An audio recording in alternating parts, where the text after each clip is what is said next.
You know that feeling when you walk out of the feed store and the total on the receipt is higher than it was 3 months ago, and you've got the exact same animals eating the exact same amount? That was me, every single time. And the thing that frustrated me wasn't just the money. It was that I'd built this backyard homestead specifically to get away from that kind of dependency. And somehow I was more dependent than ever. More animals, more bags, more trips to the store, and a feed bill that just kept climbing no matter what I did. What changed it wasn't a new brand. It wasn't a bulk discount. It was one plant, growing in a strip of my yard I wasn't even using, that within one growing season cut my feed costs by more than half. And by the end of that first full year, what used to run me $400 a month had dropped down to almost nothing. I'm going to show you exactly how that works. The plant, the growing system, and the real math behind the savings, so you can run the same numbers on your own setup and decide for yourself if this is worth trying. And if you're new here, this channel is called the Animal and Plant Lost Vault. We do one thing: we recover the plants, the feeding methods, and the homesteading knowledge that existed long before anyone was selling you bags of processed feed. Knowledge that worked for generations and still works today. Subscribe now, because this video is one piece of a much larger system we're building out here, and you don't want to come in at the middle. Alright, let's get into it. Let me give you a real picture of what feed costs look like for a typical backyard homestead right now, because I think most people don't add up their actual number until they sit down and do it. A 50-pound bag of quality layer pellets is running $18 to $28 depending on your region. A bale of coastal hay for goats is $12 to $20. Those prices have not been stable. If you've been buying feed for more than 2 years, you've watched this number climb every season without fail. Here's a realistic example. Say you have 15 laying hens, 4 goats, and 6 rabbits. That's a modest setup, beginner to intermediate homestead. Those animals together are realistically costing you $200 to $280 a month in feed, even if you're buying carefully. Add minerals, scratch grain, the occasional supplement, and you're looking at $300 to $400 a month without any single big purchase tipping you over. And here's what makes that number sting beyond just the dollar amount. Most people who build a homestead do it specifically to reduce this kind of dependency. You want to know where your animal's food comes from. You want to not care when the co-op raises their price 15%. But if every animal on your property is eating commercial feed, you haven't actually built that independence yet. You've just moved the dependency to a different address. This is where most people get stuck. They know the feed bill is the problem. They just don't have a clear path out of it that doesn't involve buying more land or raising fewer animals. And this is where things start to change. The plant is called Moringa Oleifera. You may have heard of it as a health supplement or seen the powder in a smoothie recipe somewhere online.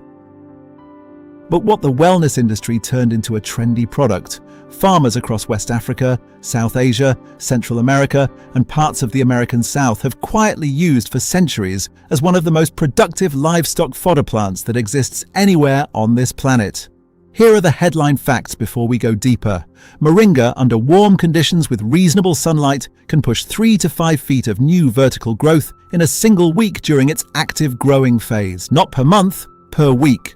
Its leaves on a dry matter basis, meaning after the water content is removed, test out at anywhere between 20 and 30% crude protein, depending on when you harvest and how you dry them.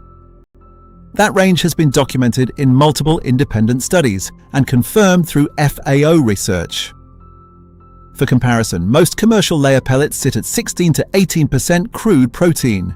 Even at the lower end of that range, Moringa matches or outperforms what you're currently buying, and you're growing it yourself. It grows in poor, dry, sandy soil that most other plants would refuse.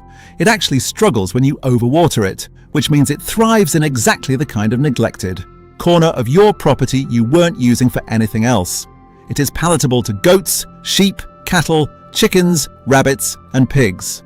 Most animals take to it immediately with no real adjustment period. And here's the part that makes the system work long term. When you harvest it correctly, the plant doesn't slow down. It accelerates. The more you cut it, the more it produces.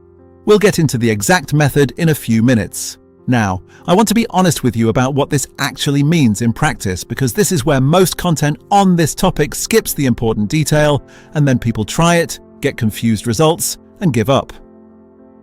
Moringa is not a swap one bag for one bucket situation on day one. What it does is reduce how much commercial feed your animals choose to eat, because they're filling up on something highly nutritious first. That voluntary feed reduction is where the real savings come from, and understanding that changes how you set up and manage the system. Let's talk about the science for a minute. Not in a complicated way, just enough so you understand why this works and can explain it to anyone who asks. The reason Moringa works so well as a livestock feed comes down to its amino acid profile. Protein quality isn't just about how much protein a feed contains, it's about completeness. Moringa contains all 8 essential amino acids, including lysine and methionine. Those 2 amino acids are the ones most commonly missing from livestock diets, and the reason most commercial feeds require synthetic supplementation to perform well.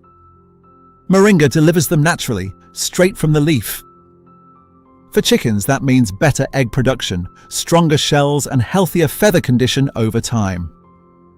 For goats and sheep, it supports milk production and lean muscle development. For rabbits, the protein and fiber content drives faster growth rates. For pigs, multiple studies have shown that partial replacement of commercial grain feed with Moringa leaf meal maintains or improves weight gain while reducing feed costs. These aren't dramatic overnight results. This is a system that builds over weeks and months, and the changes in your animals become visible gradually. Better condition, better production, lower feed intake. That's the pattern. And once it's established, it sustains itself season after season. Now here's the part that actually makes this work: the growing and harvesting system. And this is where the difference between results and frustration lies. Step 1 is getting your planting material. Moringa grows from both seeds and stem cuttings. Cuttings are significantly faster for establishing a productive fodder hedge. A healthy stem cutting roughly 18 inches to 3 feet long, at least an inch in diameter, planted in prepared ground, will show new leaf growth within 10 to 14 days and be producing harvestable material within 6 to 8 weeks. Seeds work too, but they add 4 to 6 weeks to your timeline. If you don't have a local source for cuttings, Moringa seeds are widely available through online nurseries and agricultural suppliers across the US. In warmer states, you may find it already growing in your area without being widely recognized. Plant your cuttings 1 to 2 feet apart if you're creating a dense fodder hedge, which is the most productive use of a small backyard space. This spacing creates a wall of production rather than individual trees, and it makes harvesting faster and more manageable. A 10 by 20 foot planting area, roughly the size of 2 parking spaces, can hold 60 to 80 plants in a dense hedge configuration. That's your feed production system, and that's what makes the math work. Step 2 is the harvest method, and this is where most people get it wrong. If you let Moringa grow tall and tree-like without cutting it back, production per square foot actually drops over time. The lower leaves fall off, the canopy moves out of reach, and the whole system becomes inefficient. The correct approach is aggressive, regular cutting, called coppicing, and it feels counterintuitive until you see the plant's response. When you cut a Moringa stem down to about 18 to 24 inches above the ground, the plant responds by pushing out multiple new branches from the cut point, sometimes 4, 6, or 8 new shoots from a single stem. Each of those becomes a new harvestable branch within 2 to 3 weeks in warm conditions. You're not depleting the plant when you harvest, you're multiplying its future output. After the first full growing season, a well-managed Moringa hedge becomes almost self-sustaining in its production, requiring very little from you beyond a regular cutting schedule. Step 3 is integrating the harvest into your feeding routine. For chickens, hang fresh Moringa branches inside the run or scatter leaves directly on the ground. Most chickens respond immediately. Some raised entirely on commercial feed may be slow to recognize it as food in the first few days. If that happens, wilt the leaves for about an hour after cutting. The change in texture and scent usually resolves it within a week. Dried Moringa leaf powder can also be mixed directly into their existing feed at 5 to 10% to start. For goats, fresh branches fed through or over the fence. Goats are browsers by nature, and Moringa mimics exactly the kind of shrubby browse they'd naturally seek out. Most goats need 0 introduction period. They will strip a branch clean in minutes. For rabbits, introduce fresh leaves gradually over 5 to 7 days alongside hay, increasing the proportion as their digestion adjusts. Not because moringa is harmful, but because sudden dietary changes upset rabbit digestion regardless of the food. Take the transition slowly and you'll have no issues. For pigs, chop branches and mix with regular feed, or allow direct access to the hedge if your setup permits. Pigs will eat the leaves, tender stems, and seed pods. All of it is useful to them. One consistent note across all animals: keep fresh water available alongside any high-protein fodder. Moringa's protein density means the body is processing more nitrogen than it would from a lower protein feed, and good hydration keeps everything running smoothly. Now let's run the actual math. And I want to do this carefully because the $400 number in the title is real, but it comes with conditions that you deserve to know up front. In warm climates, USDA hardiness zones 9 through 12, which covers most of the southeast, southwest, southern California, Hawaii, and the Gulf Coast. A well-managed moringa hedge in a 10 by 20 foot space can realistically produce 60 to 100 pounds of fresh leaf per month during active growing season. Research consistently shows that when animals have free access to moringa alongside their regular feed, voluntary commercial feed intake drops by 30 to 50%. The animals are not going hungry, as they're eating the moringa and simply needing less grain or pellet to maintain their body condition and production levels. Apply a conservative 35% reduction to a $280 monthly feed bill and you save about $98 a month from one small planting area. That's real, meaningful money, and that's just one hedgerow. Scale to 2 hedgerows, apply the same logic to a slightly larger animal count, and you reach $300 to $400 in monthly savings. That's the ceiling, and it's achievable in warm climates within your second full growing season. If you're in a cooler zone, the number will be lower, and I'll address that in a moment. But even a 20% reduction on a $250 monthly feed bill is $50 a month you didn't have before, compounding every month from a plant that cost you almost nothing to establish. The system builds over time. It's not a switch you flip, but once it's running, it keeps running, and that's what changes the math permanently. Now I want to spend a few minutes on the things that actually stop people from getting results with this, because the roadblocks are predictable and most of them are solvable. The first one comes from people in northern states. Moringa is a tropical plant, and it does not survive a hard freeze as an in-ground tree. That's a real limitation, and I'm not going to pretend otherwise. But there are 2 practical paths around it. First, you can grow moringa in large containers and bring them into an unheated garage or sun porch during the coldest months. They'll slow down significantly, but they'll survive and come back strong in spring. Second, and this is what experienced fodder growers do, you harvest heavily in late summer and early fall, dry the leaves slowly in the shade with good airflow, and store moringa leaf meal in sealed containers. Dried correctly, it holds most of its nutritional value for 6 months to a year. You're essentially making your own feed supplement for the winter months ahead. You will still deal with a higher feed bill in winter. I want to be straight about that.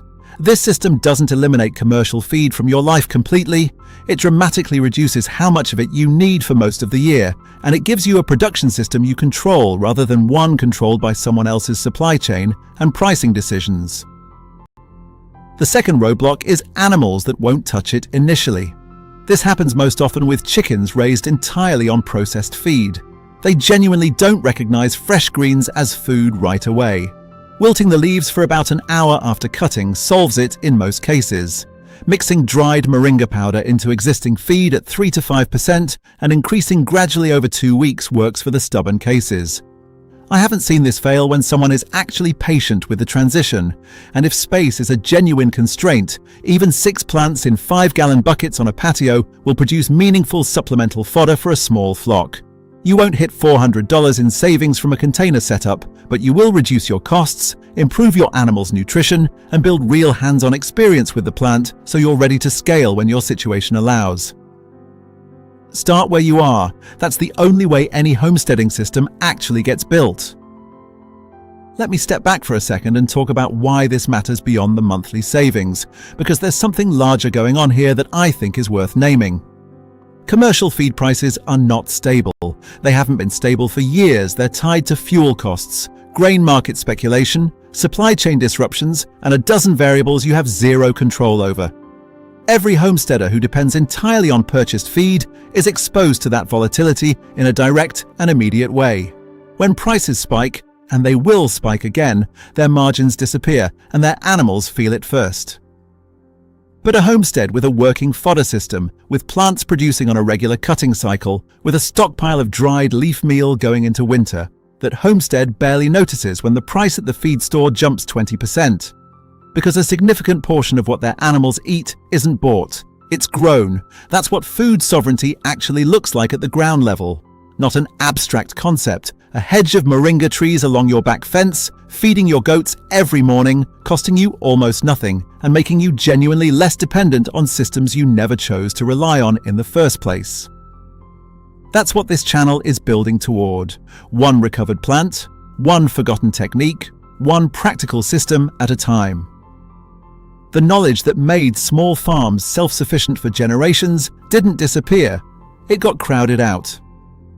And we are going to recover all of it. If you've made it this far, you already know whether this is something you want to try. Leave a comment below and tell me two things: what animals you're currently raising and roughly what you're spending on feed each month. I read these, and in a lot of cases I'll point you toward the specific plant or system from this vault that fits your situation best. Subscribe so that video finds you when it drops, because if you found this one useful, that one is going to hit even harder.